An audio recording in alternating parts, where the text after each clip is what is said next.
L'ennemi est fermement retranché, ses forteresses ont été gardées pendant des milliers d'années, présentant un grand mur de résistance à la vérité.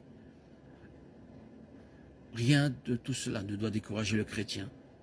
Le guerrier chrétien, utilisant les armes choisies par Dieu, attaque les forteresses et par la puissance miraculeuse du Christ, les murs sont brisés et les bastions du péché et de l'erreur sont abattus. Le chrétien victorieux entre dans les ruines et conduit en quelque sorte captive toutes les fausses théories et toutes les philosophies humaines qui avaient autrefois fièrement affirmé leur indépendance vis-à-vis de Dieu. Cela ressemble beaucoup à Josué lors de la bataille de Jéricho. Quelle belle illustration de la vérité spirituelle que cette histoire. Josué, chapitre 6. Le Seigneur construit son Église, et les portes du séjour des morts ne prévaudront pas contre elle. Matthieu 16, 18. Ce dont nous avons besoin, ce sont des soldats chrétiens totalement soumis à la volonté du Seigneur des armées, qui utiliseront les armes spirituelles qu'il a fournies. Les uns s'appuient sur des chars, les autres sur des chevaux. Nous nous souviendrons du nom de l'Éternel, notre Dieu. Psaume 27.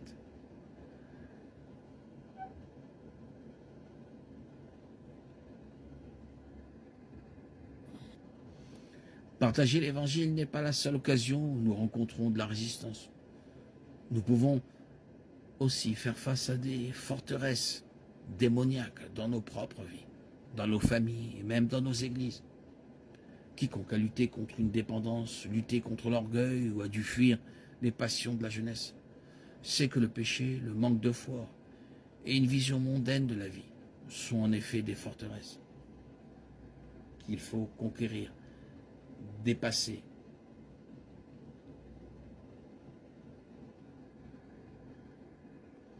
Détruire par la force et la puissance de la parole que nous méditons régulièrement et qui,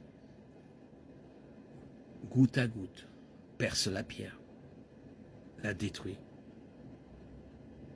la déstabilise dans ses fondations pour nous faire triompher en Christ et abattre toutes les forteresses.